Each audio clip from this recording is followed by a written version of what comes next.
Durante los 3 últimos domingos, la liturgia nos propuso unos textos hermosos del Evangelio, donde Jesús hace una comparación del reino de Dios con una viña. Y en este último, todos recordarán cómo el dueño de la viña confía todo su terreno a unos viñadores y con el tiempo manda a unos criados a ver los frutos. A uno lo matan, al otro lo apedrean, al otro lo golpean, manda a otros más, sucede lo mismo, y por último manda a su hijo. Y hablándole a los sacerdotes y a los senadores de entonces, les pregunta: ¿y ustedes qué piensan que hará el dueño de la viña cuando regrese? Entonces ellos muy inocentemente le dicen: pues vendrá y los va a castigar, como decimos nosotros, les va a ir feo. Lo peor de todo es que ellos, diríamos, fue una pregunta donde cayeron por inocentes, porque la pregunta iba para ellos, porque ellos representan casualmente a aquellos que han rechazado a los profetas, aquellos que han rechazado en ese momento a Jesús, aquellos que se han apropiado de la viña del Señor y que, sintiéndose dueños, hacen lo que se les ocurre y en última instancia no cumplen la voluntad de aquel que les confió la viña. ¿Qué es lo que Dios nos ha confiado a nosotros, a usted y a mí? Y más concretamente, ¿cuáles son los frutos que usted y yo tenemos que dar? ¿Cómo tenemos que darlo? Dar frutos, hablar en nombre de aquel que ha depositado en nosotros la tarea de multiplicar. No es fácil. Y no es fácil cuando el mundo es completamente adverso a nosotros, cuando descubrimos tantos rostros de dolor en el día a día, no solamente en nuestras casas, sino basta con mirar a tantas personas dependientes de las drogas, del alcohol, personas afectadas por depresiones, por situaciones existenciales, donde la vida se ha perdido el sentido, donde la sociedad aparentemente llena la felicidad de alguien con muchas luces y cosas que de forma pasajera pasan, pero después la persona cada vez más hundida en su dolor. Entonces, frente a esos rostros de tanto dolor, ni qué decir de la pobreza, de la enfermedad, ¿qué hacer nosotros los cristianos? ¿Cómo vivimos nuestra autenticidad? ¿Somos realmente nosotros portadores de una buena noticia? ¿De cuál Dios estamos hablando? ¿O es que el mundo no está urgido de Dios? Claro. Si más bien hasta se ha excluido a Dios de muchos de nuestros espacios, se excluye a Dios al punto que se quiere privatizar, diríamos, llevarla a la mínima expresión para que los cristianos no tengan voz. Pareciera que algunos, los principios, los valores del Evangelio les chocan. La primera lectura que hemos escuchado del apóstol Pablo a los Gálatas tiene una parte muy particular que me llama la atención, porque pone en evidencia que Pedro, el apóstol Pedro, pues se había acostumbrado a relacionarse con los nuevos cristianos que venían de pueblos paganos, no venían del judaísmo. Y por lo tanto, muchas de las costumbres que tenían los judíos, estos cristianos nuevos no tenían esas costumbres. Entre otras cosas, por ejemplo, las comidas.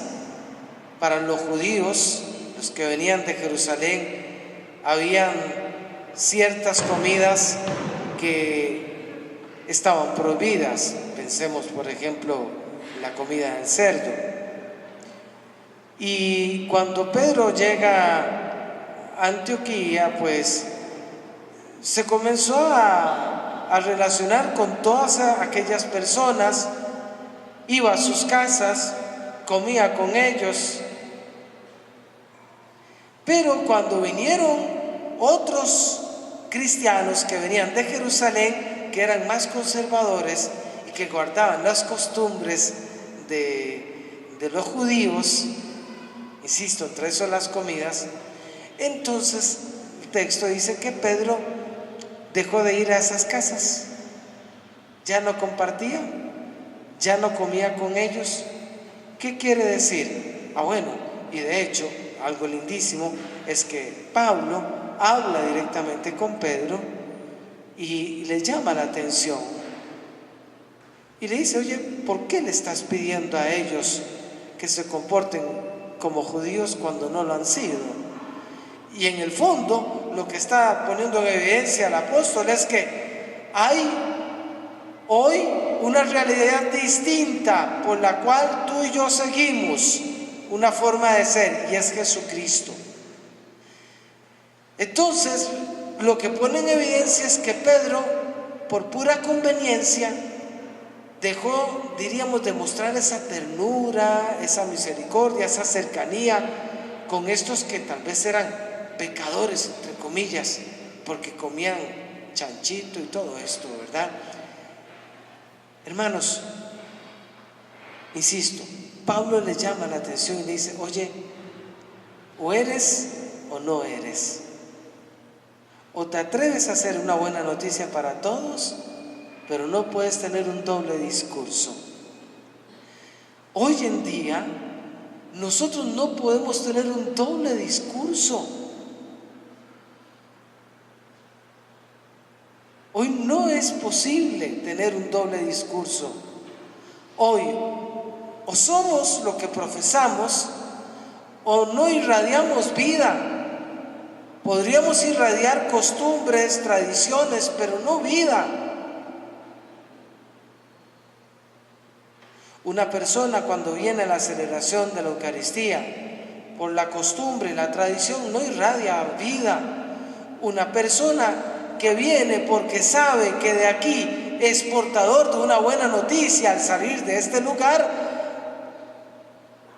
transmite la experiencia de Dios que ha tenido en la celebración. No calla, no guarda silencio.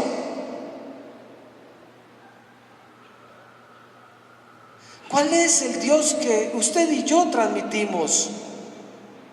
Que han conocido otros a través nuestro. ¿La tradición o la vida? Y no estoy menospreciando la tradición. Todos hemos aprendido en nuestras casas de la tradición, ¿cierto?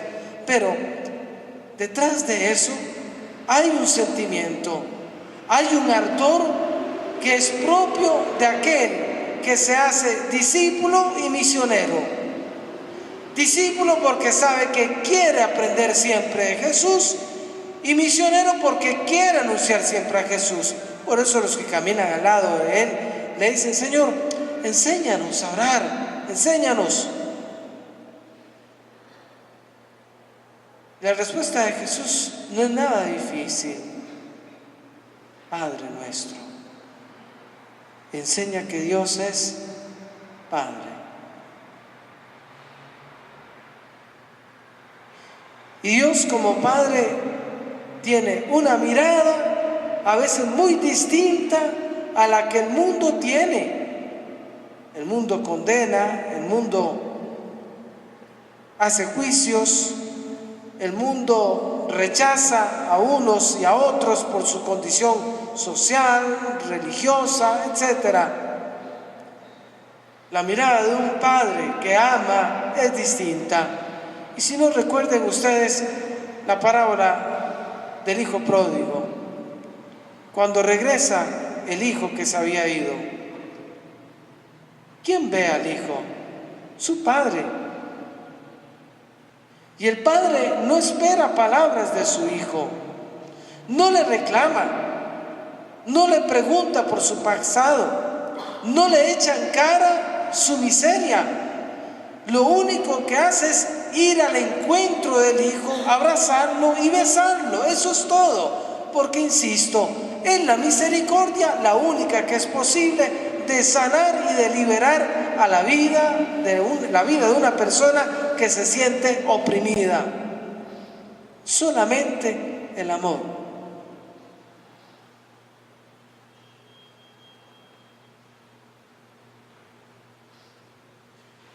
Creo que todos hemos tenido experiencias de misericordia en nuestra vida de distintas formas, pero hoy estamos llamados a ponernos la camiseta de esa misericordia de Dios.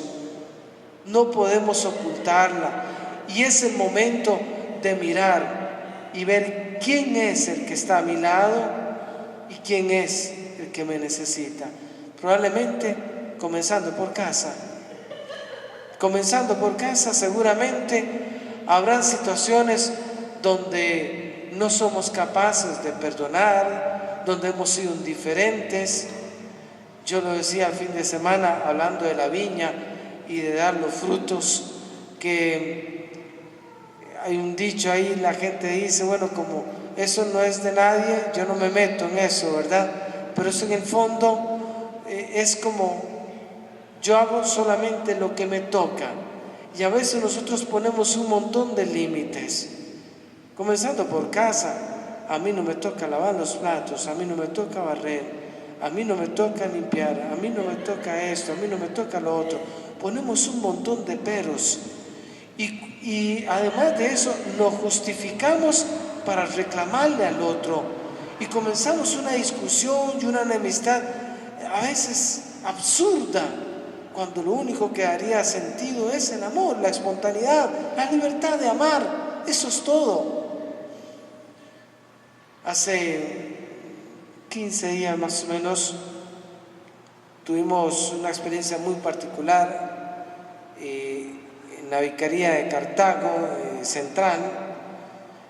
Hay un grupo de hermanos que en las noches en Cartago les lleva alimento a personas que están en la calle. Y entonces se tomó la decisión en la reunión de vicaría que teníamos que ir nosotros también, que son laicos de nuestras parroquias quienes van a donde están los indigentes. Y después de tener esa experiencia, al día siguiente, porque estábamos en una semana de reflexión en todo el clero de Cartago, todos coincidíamos exactamente en lo mismo. Contrario a lo que muchas personas se imaginaban, que lo que ellos estaban atentos era para que les diera uno de comer, el sanguchito y el café, les puedo decir que no. ¿Saben qué era lo que ellos estaban esperando? Hablar. A ellos no les importaba si uno les decía, pero tómese el café. No, mire, déjeme contarle, es que mi familia esto, pero cómase el pancito. No, es que, claro, porque todo el día, todo mundo pasa al lado de ellos, pero para toda esa multitud, ellos no son nada. Que alguien se siente a hablar con ellos es otra historia. Por eso yo les invito para que en este marco de esta novena, pues hagamos ese esfuerzo. Venir a una novena no es solo una tradición, claro que la hay, pero es dejarse amar, sentir la voz de Dios, para que el amor que vivimos aquí lo llevemos fuera de este lugar. Yo estoy seguro que usted y yo sí conocemos gente que nos necesita, ¿verdad? No tenemos que hacer mucho esfuerzo. Aquí hemos orado por tantas personas al inicio de la misa y hemos ofrecido nuestras intenciones. Veo que es el año también en que los padres piden por las vocaciones. Bien, perfecto.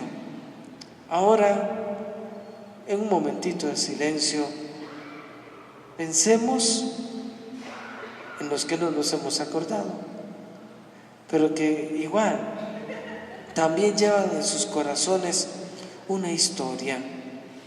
Aquí estamos todos de una forma muy anónima. Nos sentamos, pero no sé quién es el que está atrás o quién es el que está adelante. No sabemos cuántos de los que están aquí traen consigo una situación difícil. Bueno, es el momento de orar por estos, por los que no tienen nombre. Decirle: Señor, son tuyos, pero no solamente son tuyos. Tómame. Yo siento que me amas y yo siento que me pides no tener una doble cara, un doble discurso. Me estás pidiendo ser realmente tu discípulo y no es fácil. La misa nos da fuerza.